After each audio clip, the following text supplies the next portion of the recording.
Assalamualaikum, what is up everyone? It's me, Gizri in the house. Welcome back, welcome to my channel. Dan aku sentiasa doakan korang semua yang tengok video ni berada dalam keadaan sihat walafiat dan juga happy-happy selalu. Jangan sedih-sedih, jangan stress. It's not good for your health. Ianya tak bagus untuk kesihatan korang. And trust me, true story. So guys, kali ni aku kembali lagi untuk menceritakan dekat korang tentang kisah seram. Dan video kali ni ia mengisahkan tentang seorang lelaki yang bernama Anas dan juga pasangan isteri dia lah yang bernama Ira. So apa yang terjadi kepada dua-dua pasangan ni? Kedua-dua pasangan ni merupakan pasangan suami isteri yang terpaksa berjauhan disebabkan kekangan COVID-19. So dipendekkan cerita ni sebenarnya terjadi pada tahun 2020. Okey, aku tak nak buang masa korang semua. Macam biasa, my name is Gizri and this is the story.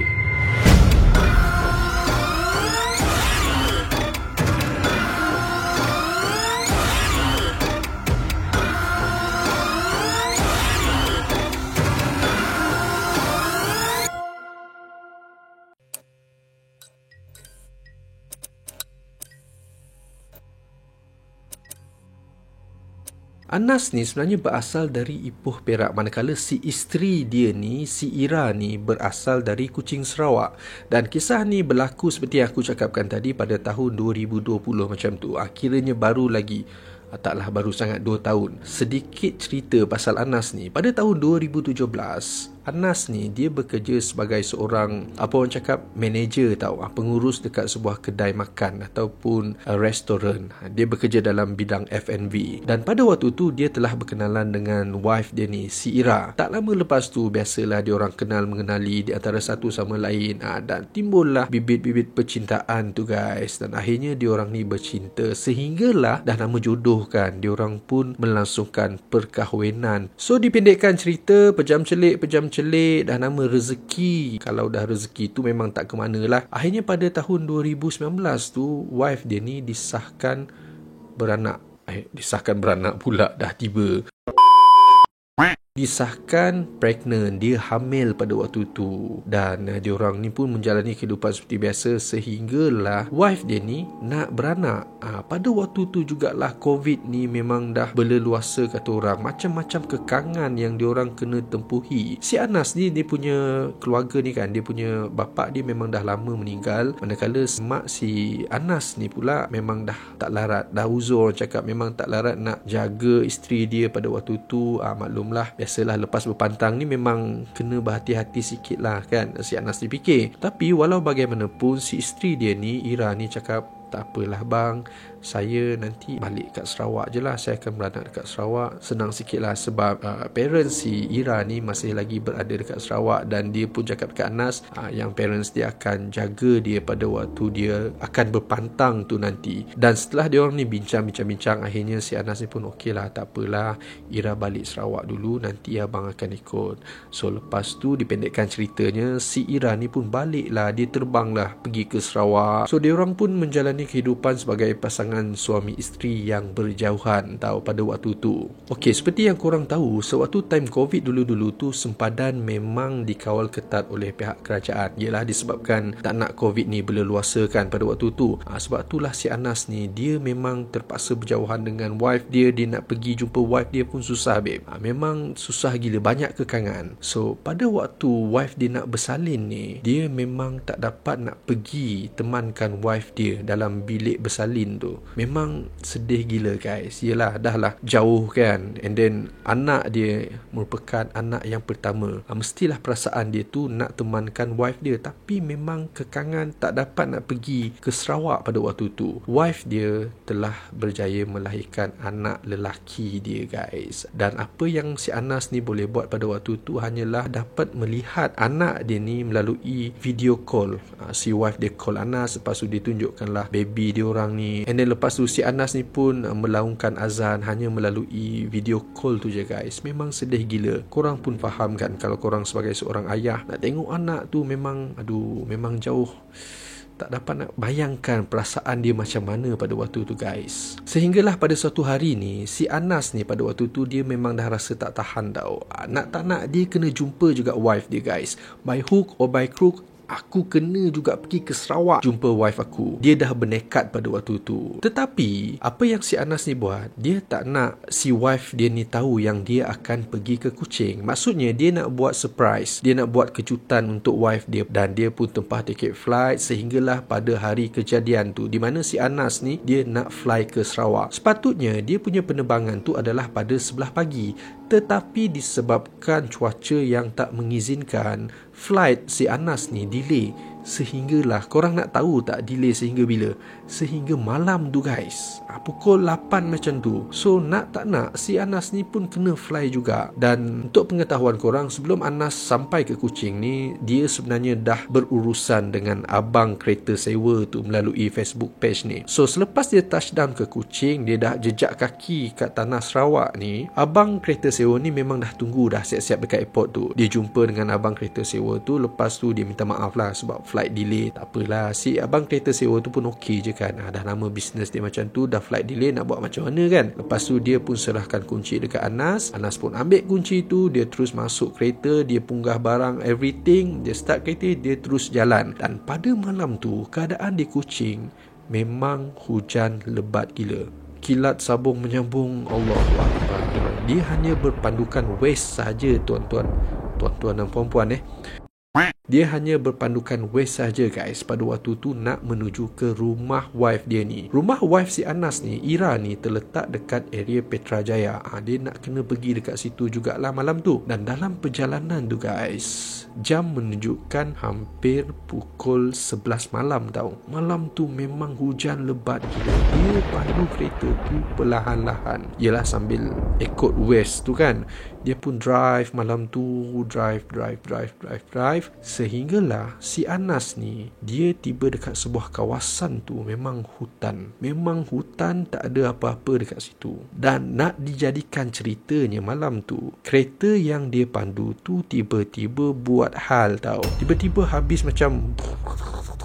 Dalam hati Anas ni, aduh mak, pisang mat. Tengah malam tau, hujan lebat, kiri kanan hutan. Aduh, dia try juga untuk hidupkan semula enjin kereta tu, tapi masih tak dapat guys. Mak, time ni jugalah kereta ni nak buat hal. Dia dah rasa macam marah tau waktu tu. Kenapalah si abang kereta sewa ni bagi kereta ni dekat aku? Aku dah lah. Aduh, dia dah rasa marah gila waktu tu. Dan lepas tu dia cuba tengok phone dia. Kebetulan guys, dah memang macam dalam drama dah pada waktu tu. Dia punya phone, bateri dia kong. Apalah nasib si Anas tu pada malam tu kan. Dah lah hujan, lepas tu kereta tak nak start pula, lepas tu bateri kong guys. Nak tak nak, si Anas ni kena keluar kereta. Dia pun buka pintu kereta. Lepas tu dia buka bonet kereta. Dia tengok apa-apa yang masalah lah. Kok-kok dia boleh baiki ke dekat situ. And then guys, seperti yang aku cakapkan tadi, malam tu memang hujan lebat gila. Okay, kilat sabung menyambung. Dia masuk semula dalam kereta tau.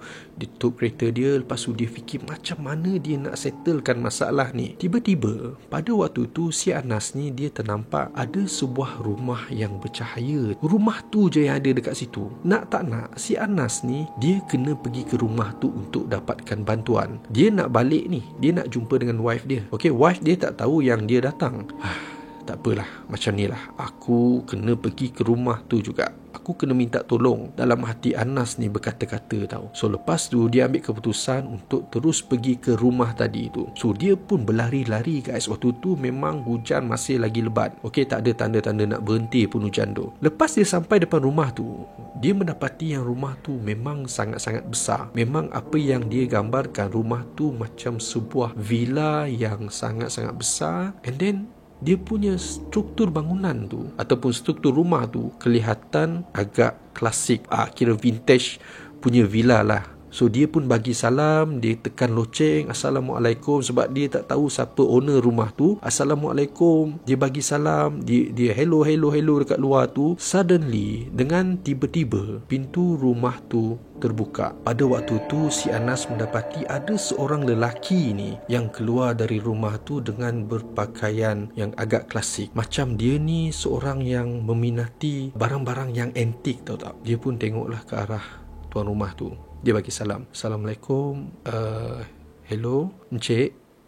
saya minta maaf banyak-banyak Encik. Saya ada masalah ni. Saya kena minta tolong Encik. Sebab kereta saya sekarang ni tengah rosak dekat tepi jalan tu. And then, yelah hari hujan. Lepas tu memang saya minta maaf. Saya punya phone bateri dia dah mati, and then saya tak boleh nak call saya punya wife. So saya minta tolong Cik, saya nak pinjam phone Cik, saya nak call wife saya, boleh ke? Si Anas ni dia cakap macam tu dekat tuan rumah tu. Pada waktu tu, apa yang tuan rumah tu buat hanyalah senyum je guys.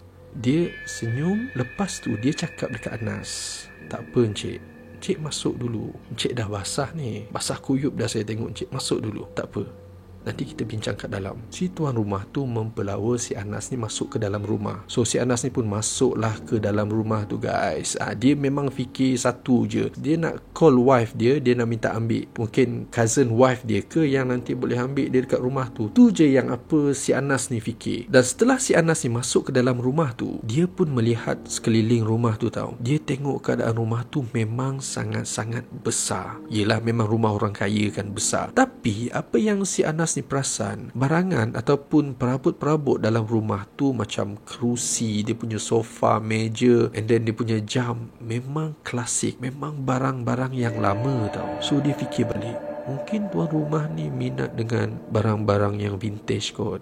Tu apa yang si Anas ni fikir. So lepas tu tuan rumah tu cakap, tak apa, saya panggilkan orang gaji saya, nanti Encik keringkan diri Encik, lepas tu Encik lap-lap lah badan Encik ni. Si tuan rumah tu pun panggil lah dia punya orang gaji. Dan apa yang si Anas ni nampak pada waktu tu, orang gaji tuan rumah tu pun berpakaian serba vintage, serba klasik. Dia fikir balik dan dia cakap dalam hati dia, boleh tahan tuan rumah ni sampaikan orang gaji dia pun berpakaian klasik. Memang minat gila lah dia dengan barang-barang yang klasik ni. Dia pun ambil lah kain tuala yang diberi oleh orang gaji tu, dia lap-lap badan dia, dia lap rambut dia apa semua kan. Lepas tu dia duduk sekejap tau.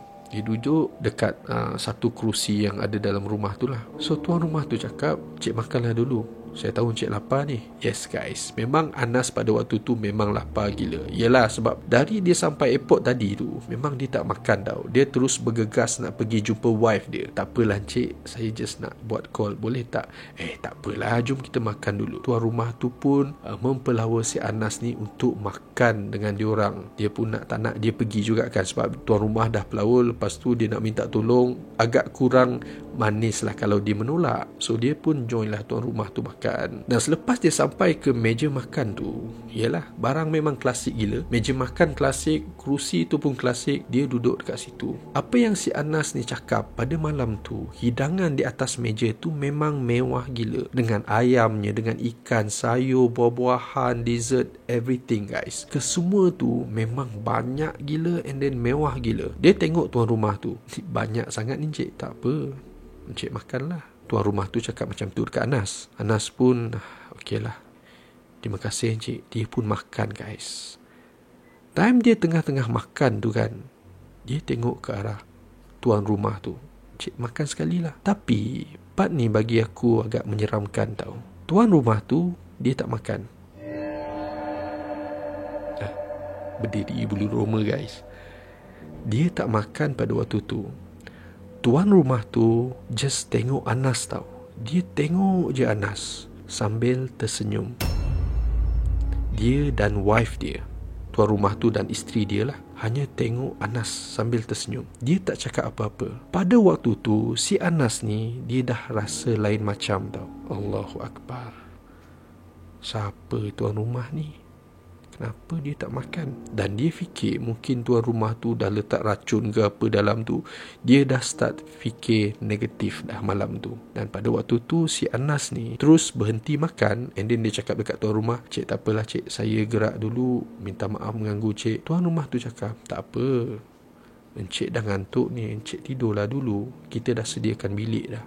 Malam tu Anas memang fikir dia kena keluar dari rumah tu tau. By hook or by crook, kena keluar juga guys. Dan sewaktu Anas ni try cuba angkat dari kerusi tu, dia dapat rasakan yang kaki dia ni lemah tau. Dan mata dia mengantuk. Memang mengantuk gila. Dia try cuba buka mata dia, tapi masih juga tak dapat guys. Dengan tiba-tiba tau, suddenly dia terus terlelap. Dalam perasaan dia terlelap tu, dia dapat rasakan yang tuan rumah tu telah membawa dia masuk ke dalam sebuah bilik yang agak besar. And then dia punya katil tilam tu memang jenis yang antik lah. Dia pun baring atas tu, lepas tu dia tidur guys. Dan dalam dia tidur ni, dia telah bermimpi tau. Di rumah yang sama, rumah dia tu, dia telah dikejar oleh dua makhluk berambut panjang dan berwajah merah.